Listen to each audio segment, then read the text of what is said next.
ja sam slučajno došao do tog teksta, bio je konkurs na televiziji Sarajevo tada i Tarik Haverić mi je rekao, ja sam ga pitao ima li neki zanimljiv tekst, kaže ima i dao mi ovaj tekst. I kad sam ga pročitao, ja sam išao u dramsku redakciju i rekao ja bi ovo režirao.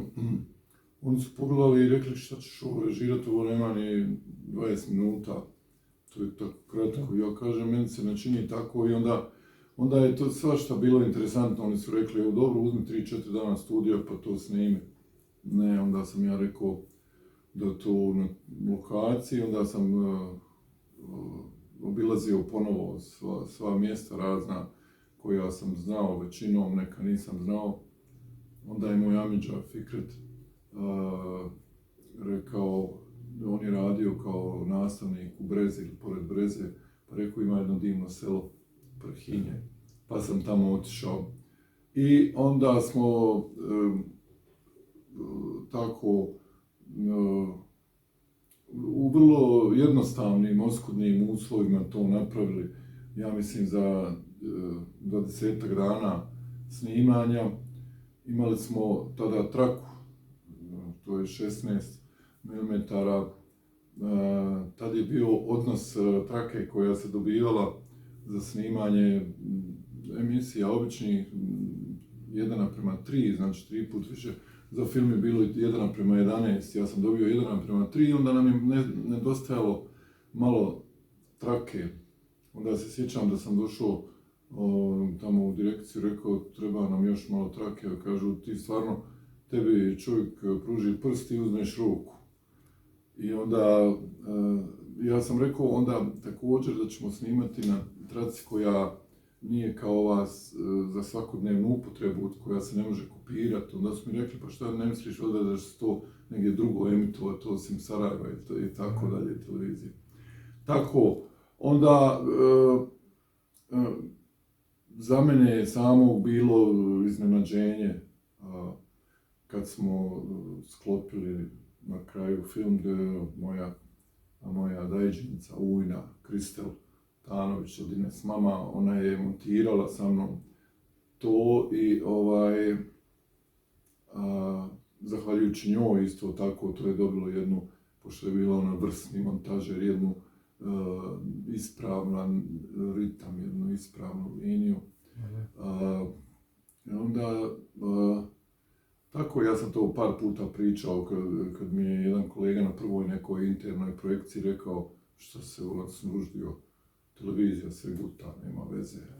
I to, tako da to je onako, to mi je tako kao nešto ovako bilo mi je teško to u stvari.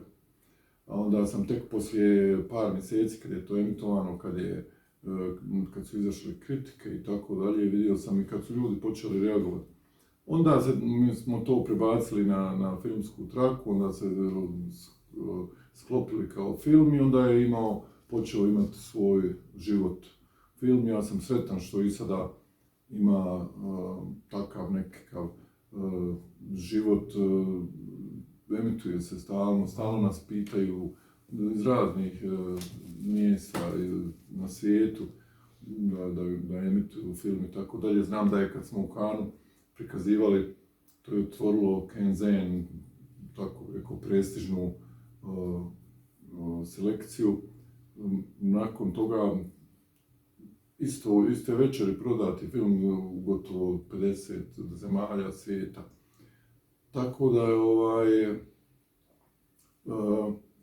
moram reći da je to jedna od rijetkih stvari koje ja onako mogu pogledati da nemam nelagodu od mojih stvari koje sam dosta radio.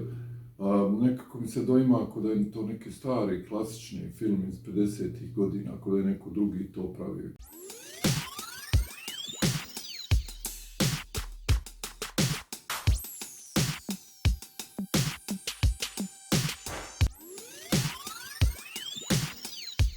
Kao i obično sasvim slučajno, ja sam prije toga namjeravao snimiti film. Sviđala mi se ideja koja mi se rodila nakon što je zabranjeno pušenje, tada imalo sastav negdje u Rijeci, koncert negdje u Rijeci, onda je, kad im je jedno pojačalo pregorilo, neko je rekao crkvo maršal. I onda došlo je obezvjeđenje, policija, što je to se čulo, šta su time mislili i tako dalje. To je bilo vrijeme u kojem onako nije bilo pogodno izražavati se tako predsjedniku, tadašnjem Titu. I zabranili su im da imaju dalje koncerte, otjerali su ih kući. Onda su oni, sada sam ja mislio da bi bilo zanimljivo napraviti film i onda smo napravili scenarij o tome kako su oni želili da izađu iz te situacije i da su došli na ideju da naprave partizanski film, pa da se pokažu kao tako pozitivni patrioti. I onda su između Menda, neki su bili otkud mi, šta ćemo mi, ne znamo mi to, pa ne, idemo naći glumce, onda odu u Beograd, pa Pavle Vujisić, Milena Dravić, Smoki sreću ih, onda u Split, Boris Dvornik, onda u Zagrebu, Sarajevo i tako dalje, kao neki putujući on the road movie u kojoj su oni u stvari doživljavali komične situacije, tako. I to smo imali taj scenarij, onda odjednom reklo mi neko, pošto sam ja dao jednoj produkciji, da smo mi prošli na tom fondu i da smo dobili taj novac, onda se meni kako bi rekao, shvatio sam da mi se ne radi neka lagana komedija. Mislio sam ovo sigurno kao neki televizijski, dokumentarno igrana šala. Onda sam zovnuo Sidrana kući i rekao sam, vidi, to se desilo, ja volio nešto da napravimo ozbiljnije. I onda Sidran mi je došao, donio 24 svoja projekta, sjećam se Hamze Hume, tekst, i sad mi kaže Sidran, pogriješili smo što nismo to radili isto, još uvijek bi to trebalo Grozdanin, Kikot ili tako. I onda mi je nabrajao svoje projekte i ja sam rekao, ja volio nešto što je savremeno, nešto što je u periferiji, nešto, i onda sam se sjećao kako je ubio ženu. Čovjek je bio izbjegao godinu dana i to mi se izgledalo kao priča zanimljiva, koja je tako mogla biti privlačna. Onda nazvao sam svog kuma, Gunjka Garija, i pitao ga, on kaže, da, znam tu priču, ona je imala kćerku malu koju je Kečo jako volio. I ja sam rekao, imamo film.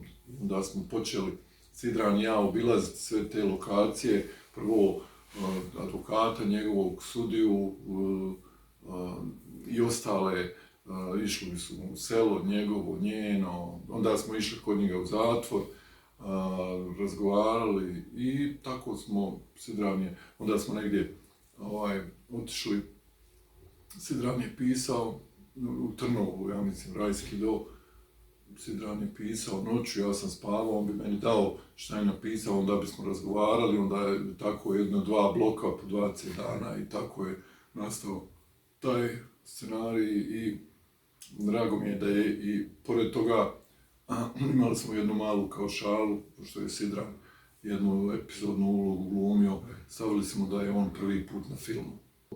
Sudac koji je sudio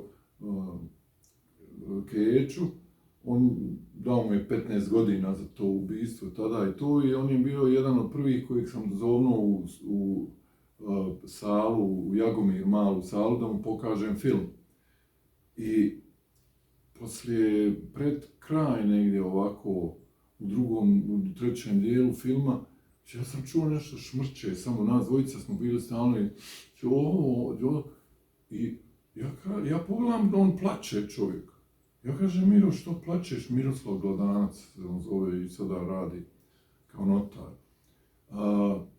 Kaže on, ma bježi se uraga i ti, tvoj film, vidi ti, kome sam ja dao ovakvom čovjeku 15 godina, nije zaslužio i to. Ja kažem, čekaj, nije to ona priča, to je film, to nije dokumentarno i tako dalje. Mi smo malo, kako bih rekao, dublje opisali.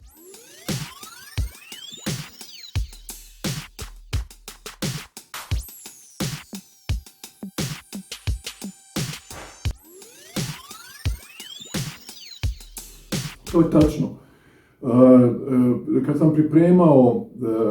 smo pripremali Savršeni krug, one zadnje pripreme, došao je mladić, zvao se Michael Winterbottom, on je režirao taj film i bio je sa nama, proveo 7 dana na pripremama.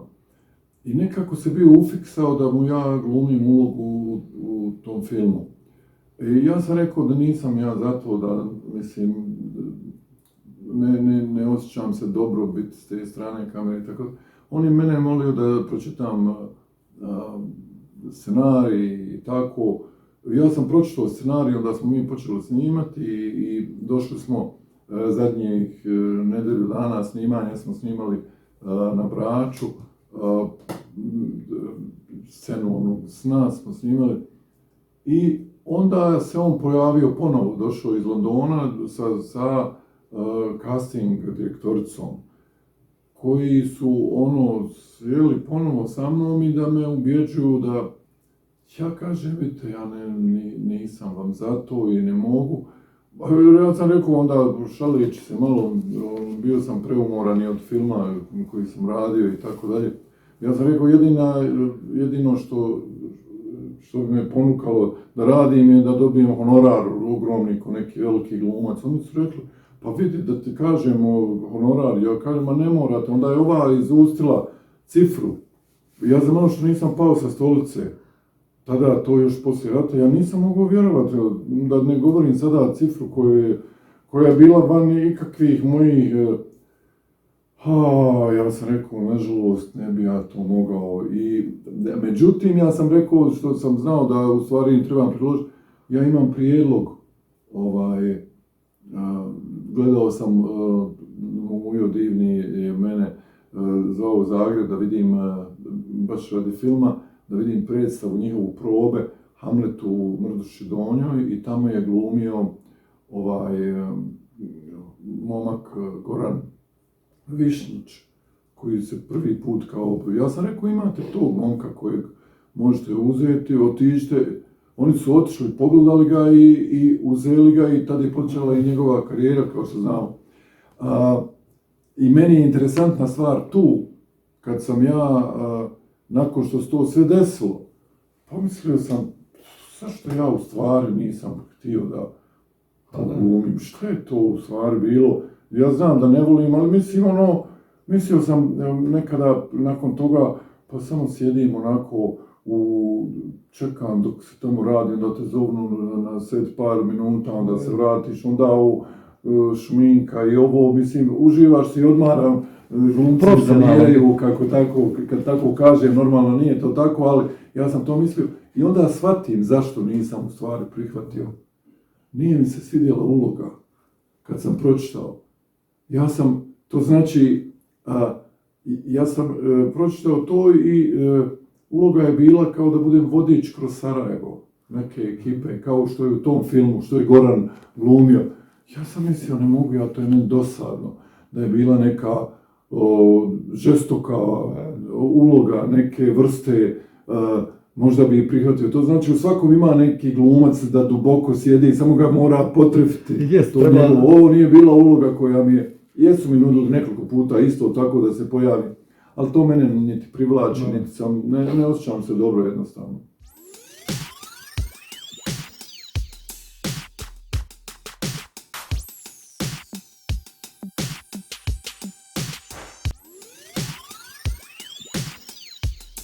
A vidite,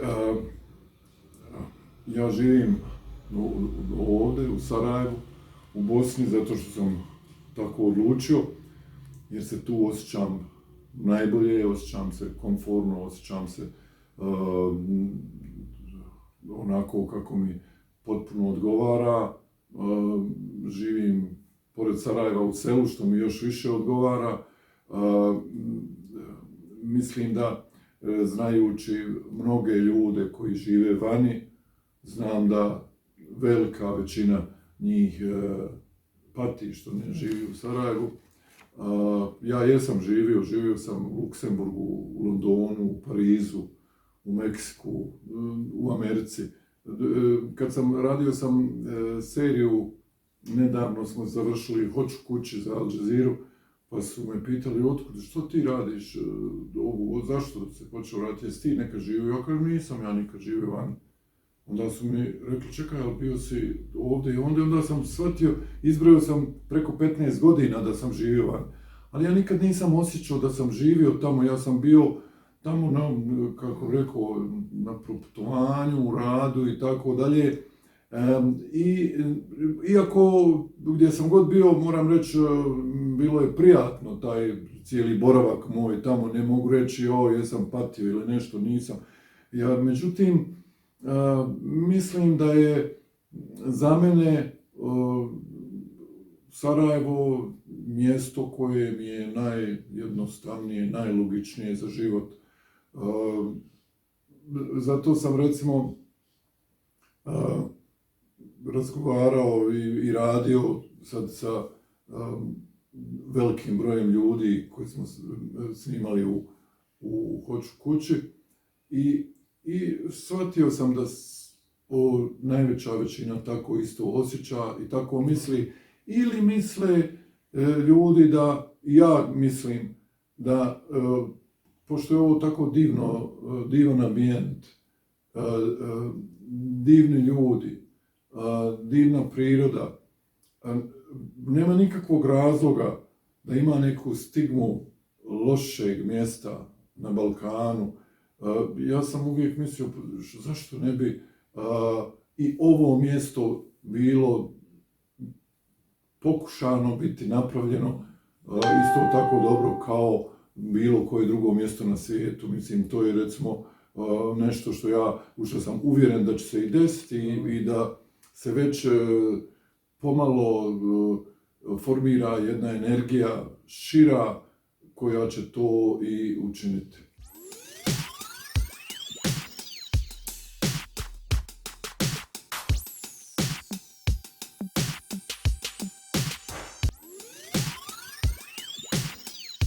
Ogromno je priznanje kad dobijete neku značajnu nagradu u svom mjestu u kojem živite.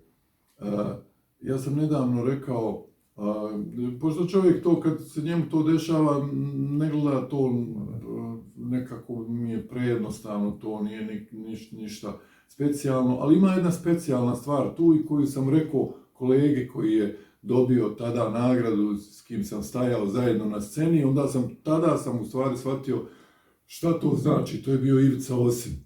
Ja sam rekao Švabi, rekao sam, meni je toliko to bilo značajno zato što sam bio s tobom na sceni, više nego sama ta činjenica da sam ja to dobio nekako. Mislim, gdje sam god ja bio i sa ovim svojim filmovima ili drugim projektima, nekako sam bio ti su projekti bili nagrade dobivali i tako dalje. I čovjek onako to uzme kao prirodno. Sad nije baš prirodno da se zajedno sa Ivicom Osimom budeš na neki način izjednačen. Njim koji je gigant, legenda, sve najbolje što čovjek može pomisliti o nekome i tako. On je rekao, aj dobro, nemoj pretjerivati. Normalno, bivš, pošto je to on.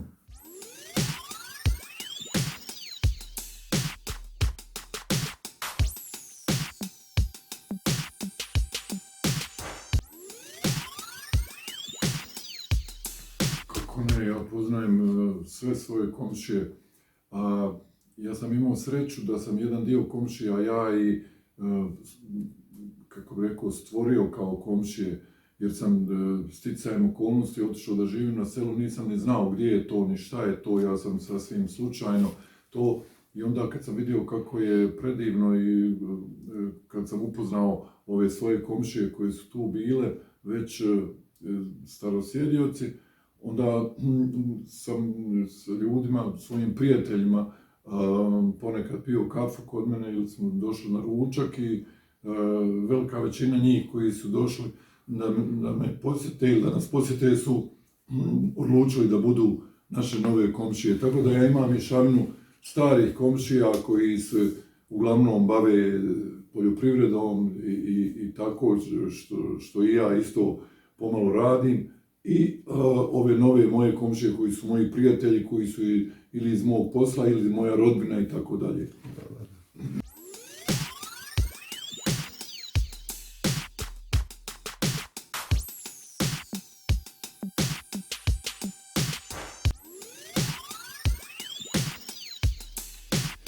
Pa, vjerovatno ima dosta stvari, mislim, najstarija je iz ove malo duše, kad smo malog Edina tada, imali smo ga na grani jednoj kao da ribolov radi, kao ribolovio ovcu, mislim početak je to bio scene.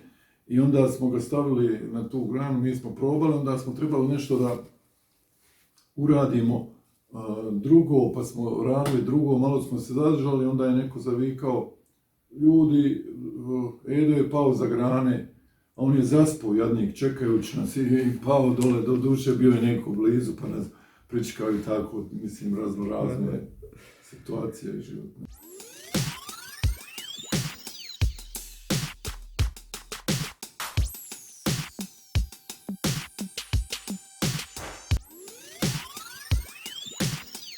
Moje mišljenje je da je to, nažalost, jedna teška, ozbiljna bolest od koje ne treba biti puno informisan da se vidi da je odnijelo života kao nikada do sada u čitavom svijetu i tako dalje. Ovo je za nas koji smo bili tu u ratu na neki način još kompleksnije od rata, jer kad je bio rat, ako je čovjek izašao, više nije bio rat, ovdje nemaš nigdje izaći, nego je svugdje je korona, tako da ja sam probolovao koronu i moja supruga i nažalost mnogi prijatelji, poznanici i tako ljudi nisu preživjeli to je strašno. Mislim da u stvari treba se odnositi prema tome potpuno odgovorno i radi sebe, i radi svoje familije, i radi drugih ljudi. Mislim da je o gluposti ovih teorija koji ovi neki teoretičari samozvani propagiraju. Evo, pokazala se u najjačem mjestu na svijetu, u Americi, da su otjerali takvog jednog teoretičara koji je bio najjači čovjek na svijetu po tome što je sve držao u svojim rukama i koji nije priznavao postojanje toga ozbiljno, koji se nije brinuo na ozbiljan način.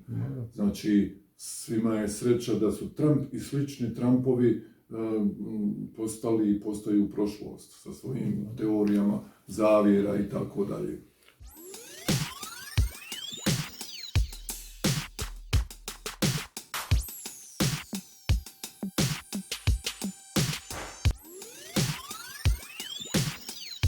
Pa mislim da je najvažnije upornost i rad. U isto vrijeme ne isključujem da postoji prirodna nadarenost kod nekih ljudi da su skloni nečem više ili nečem manje, ali to se razvija radom i pojačava žestokim radom i posvećenošću.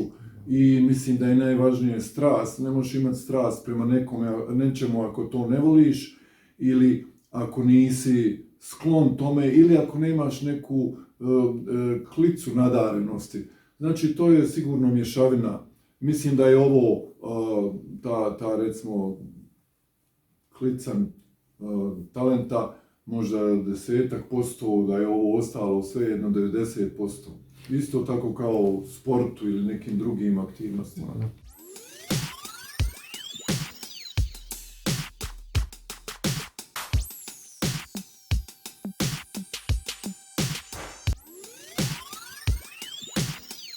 ja imam jednu dragu osobu, jednu od najdražih meni, moja sestra Nina, ona je jako sujevjerna.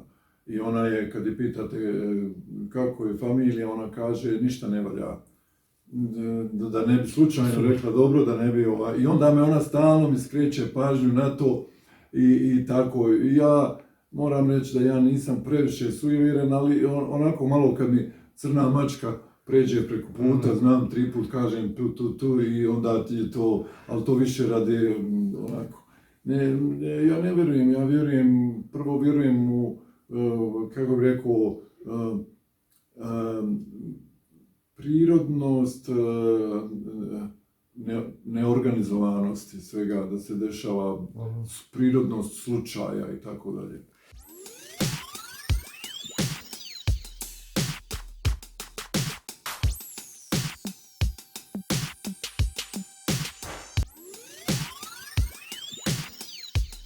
Ja bih rekao prije svega da je očigledno da je sve u rukama ljudi, znači i to svakog pojedinca. I mislim, cjelokupno ovo nezadovoljstvo stanjem kod nas, recimo, može biti riješeno jedino ako ljudi se jasno i glasno postave prema tome. To znači da iskažu svoj stav, ne mislim ni na kakve revolucije, mislim na glasanja, mislim na organizovanja što se tiče samoinicijative, snažne i tako dalje. Mislim također na sve moguće ove mlade ljude koji imaju šansu da rade bilo šta na svijetu sada, kad znajući kakva je sada komunikacija omogućena ovim novim svim tehnološkim sredstvima. Znači, niko ne može nikome reći da nisam imao odakle naučiti, nisam se imao gdje zainteresovati.